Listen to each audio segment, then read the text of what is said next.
បាទតពីពាក្យមុនក្មេងរស់ហានីនិងបងស្រីរបស់គេដែលមានឈ្មោះថាណាតាលីទើបរើផ្ទះថ្មីហើយគេក៏បានដើររកផ្ទះជួលផងដែរព្រោះតែណាតាលីរកបានការងារ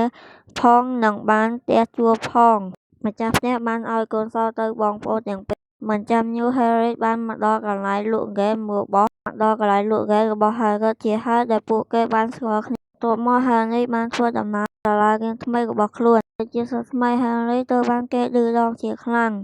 ហើយខ្លួនមិនគិតថាខឹងអ្វីៗទេដូចនេះហើយ Harry នឹងបញ្ចេញស្នាដៃឲ្យពួកគេបានមើលថាខ្លួនអត់ចាប់ប៉ុណ្ណាឲ្យពួកមើលងាយខ្លួននោះនឹងកោតសរសើរទៅលើខ្លួនវិញប៉ុន្តែពួកនោះបានលួចទៅកាត់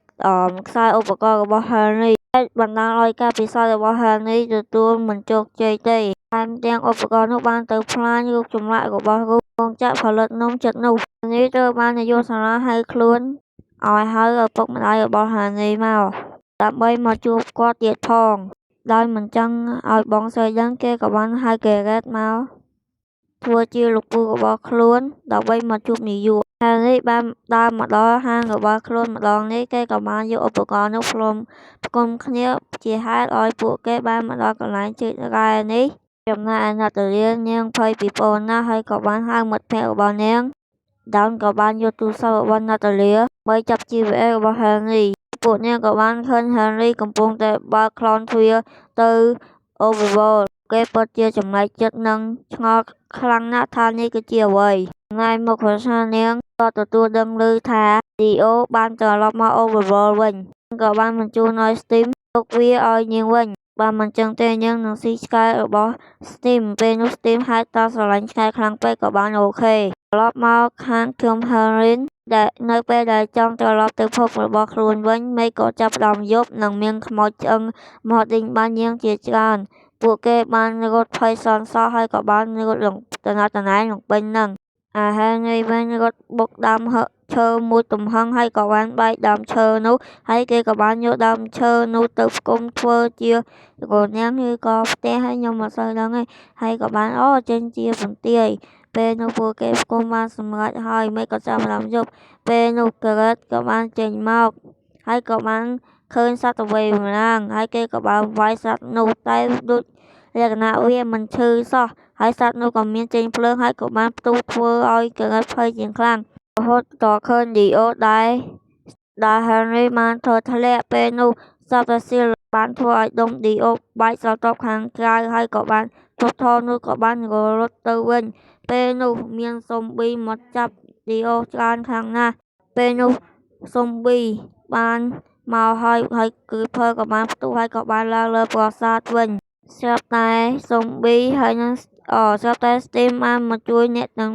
អស់គ្នានោះពេលនោះមេឃក៏ចាប់ផ្ដើមភ្លឺស៊ុំប៊ីក៏ឆេះអស់ក៏លេងពេលនោះ Steam បាននិយាយថាហើយក៏បានសុំ Leo មកវិញតែពួកគេមិនព្រមទេគេចង់ត្រឡប់ទៅវិញសិនមានតែ Leo នេះទេទើបបានណែនាំពួកគេត្រឡប់ទៅភពធម្មតាវិញ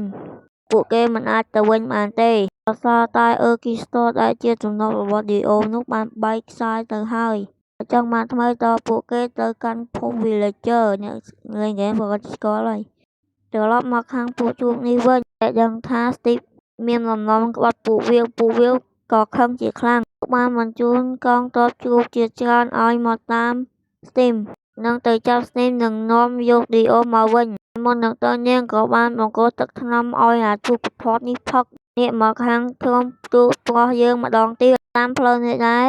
យើងក៏បានឃើញមានជោគមួយដែលពាក់មកុដជាអ្នកជា fan របស់គាត់ម្នាក់នេះអ្នកគ្នាគិតប្រកាសជាដឹងថាគាត់គឺជា YouTuber មួយដ៏ល្បីផងដែរឡើយនេះសូមបើកវងកញ្ចក់សិនណាគាត់គឺជាអ្នកលេង Minecraft ដ៏ល្បីផងដែរហើយគាត់បានទទួលមរណភាពហើយយើងបិទវងកញ្ចក់មកចូលសាច់រឿងយើងវិញក្នុងនេះ Steam បានបង្រៀនពួកគេឲ្យបង្កើតអាវុធនិងរៀបរបស់របរឲ្យខ្លាចទៅជាអាវុធផងដែរអាចថា Harry យល់ដឹងលឿនខ្លាំងមែនតើមិនគួរឲ្យនឹកស្មានដល់លើកលែងដែល Garrett ប៉ុណ្ណោះរបស់ខ្លះគឺគាត់មិនទាន់យល់ដឹងទេពេលនោះ Garrett បានលួចហៅ Steam មកចរចាដើម្បី Garrett ឮ Steam ថានៅភព Overworld នេះវាមានត្បូងពេជ្រច្រើនណាស់ហើយ Garrett បានឲ្យSteam នាំគាត់ទៅយកត្បូងពេជ្រទាំងនោះងាកមកកាងពួកជួកនេះបានមកអុកលុកភូមិតែមាន Steam នៅ ធ្វើជាមេគ្រឿងគាត់ក៏បានការពារអ្នកទាំងអស់គ្នាផងដែរចំណែកណាត់ទលានិងដោននាងពួកនាងទាំងពីរគឺភ័យខ្លាចជាខ្លាំងហើយពួកនាងក៏បានរត់ទៅទិសខាងផ្សេងហើយពេលនោះក្រុមស្ត្រីពេលទទួលជួឲ្យមិនមានជំនឿគេក៏បានផ្កាស្លាបផុសហើយគេក៏បានហោះយ៉ាងលឿនទៅកន្លែងដែលមានសុវត្ថិភាពពេលនោះអ្នកនរគ្នាញ៉ាំលេងមកក៏จะស្គាល់ហើយពេលនោះគឺហៅថាហ្គាសពេលនោះហ្គាសបានបាញ់ដុំភ្លើងមកជាច្រើនអូខេគឺខ្ញុំចប់នឹងត្រឹមហ្នឹងហើយមុននឹងចូលទៅស្អែកខ្ញុំនឹងផលិតទៀតហើយថ្ងៃនេះសូមជួយ Subscribe និងចុចសញ្ញាកណ្ដឹងខ្ញុំមើលផងបានហើយចឹងរឿងខ្ញុំគឺចាប់តែបបោហើយបាយបាយ